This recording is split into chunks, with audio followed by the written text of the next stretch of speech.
Good morning बच्चों, स्वागत है आपका हमारे यूट्यूब चैनल में। आज के वीडियो में हम लोग समझेंगे कि सविनय अवज्ञा आंदोलन क्या था। सविनय अवज्ञा आंदोलन जो कि भारत के लोगों को एकजुट करने के लिए एक आंदोलन था।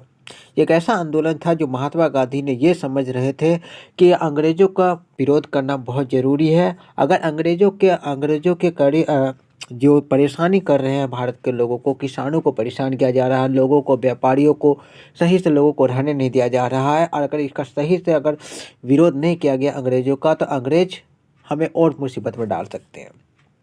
तो उसी कड़ी में सविनय अवज्ञा आंदोलन अंग्रेज़ों का विरोध करने का एक बहुत बड़ा हथियार साबित हुआ था।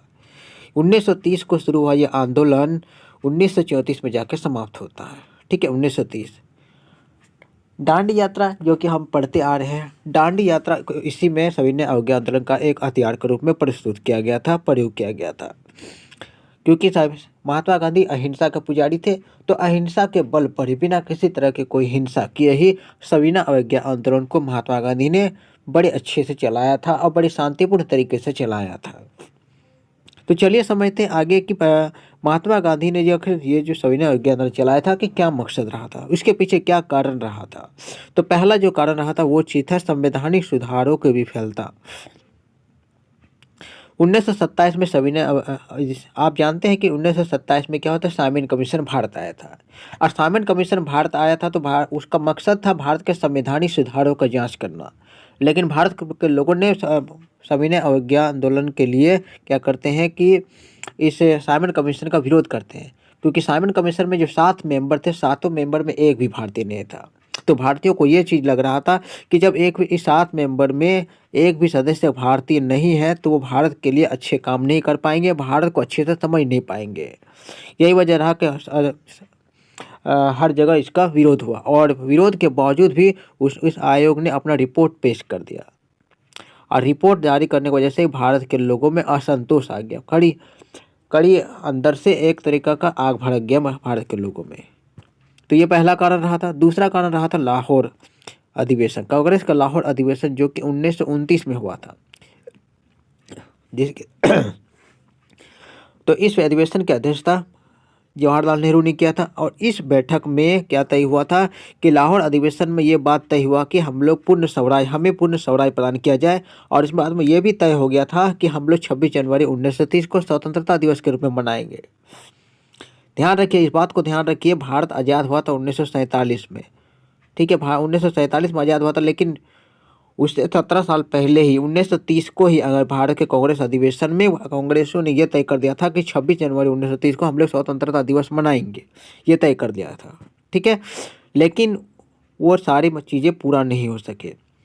और एक कारण जो रहा था वो था क्या, आर्थिक शोषण। भारत के लोगों को बहुत ज़्यादा अंग्रेज शोषण कर रहे थे, भारत के लोगों को कोई अधिकार नहीं दिया जा रहा था, किसानों को तरह तरह की तरकीबों से द्वारा परेशान किया जा रहा था, लोगों को अपने घर से निकाला जाता, लोगों को रोजगार नहीं मिल रहा था।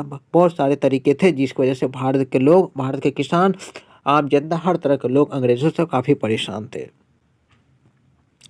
उसके बाद महात्मा गांधी ने शुरू किया सविनय अवज्ञा आंदोलन। तो सविनय अवज्ञा आंदोलन शुरू किया था, उसमें से पहला हथियार जो साबित हुआ था दांडी मार्च। उस समय अंग्रेजों ने क्या किया था कि नमक, बाहर के लोगों का नमक बनाने पर रोक लगा दिया था। तो महात्मा गांधी ये सोच रहे थे कि नमक, क्योंकि हर लोगों का बुनियादी ज़रूरत है, चाहे गरीब हो चाहे अमीर हो, हर लोगों का एक बेसिक ज़रूरत है नमक। तो क्यों ना हमें नमक का एक हथियार बना के हम अंग्रेज़ों के खिलाफ प्रयोग करें। और यही वजह से है कि साबरमती आश्रम से 12 मार्च को साबरमती आश्रम से ये यात्रा शुरू किया था, पैदल यात्रा। ठीक है, पैदल यात्रा 78 आदमियों के द्वारा शुरू किया गया पैदल यात्रा। आगे चल के 240 मील तक पैदल जाते हैं। साबरमती आश्रम से शुरू करते हैं पैदल चलने कि 240 मील दूर जाके दांडी में अपने हाथों से नमक बनाते हैं, और इस तरह से उसने अंग्रेजों के नमक कानून को तोड़ा। गांधी जी ये समझते थे कि अगर नमक कानून को तोड़ दिया जाए तो नमक भारत के लोगों को बनाने का अधिकार मिल जाएगा, और इससे बहुत सारे भारत के लोगों को रोजगार मिलेगा। तो इसीलिए वो नमक कानून को बेसिकली तोड़ना चाह रहे थे।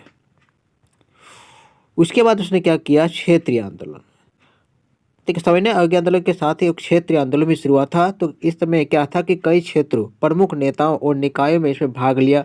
तमिलनाडु में सी राजगोपालाचारी नमक मार्च का नेतृत्व किया और बंगाल में इस आंदोलन का उत्साहपूर्ण भागीदारी मिला। यानी जो दांडी यात्रा शुरू किया था, जो साबरमती आश्रम से दांडी तक के लिए, उस यात्रा के अलावा और कई जगह से नमक कानून को तोड़ने के लिए पैदल यात्रा निकाला गया था। और इसी के दौरान क्या हुआ था कि जो महात्मा गांधी ने लोगों से कहा था कि स्टूडेंट्स से, छात्रों से, टीचरों से कहा कि आप स्कूल जाना छोड़ दें, कॉलेज में जाना छोड़ दें, कॉलेज में पढ़ाना छोड़ दें, ठीक है।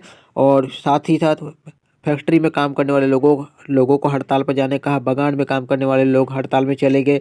तो इस तरीके से हर तरह के लोग हड़ताल में चले गए, सरकारी हर एक काम का विरोध किया गया।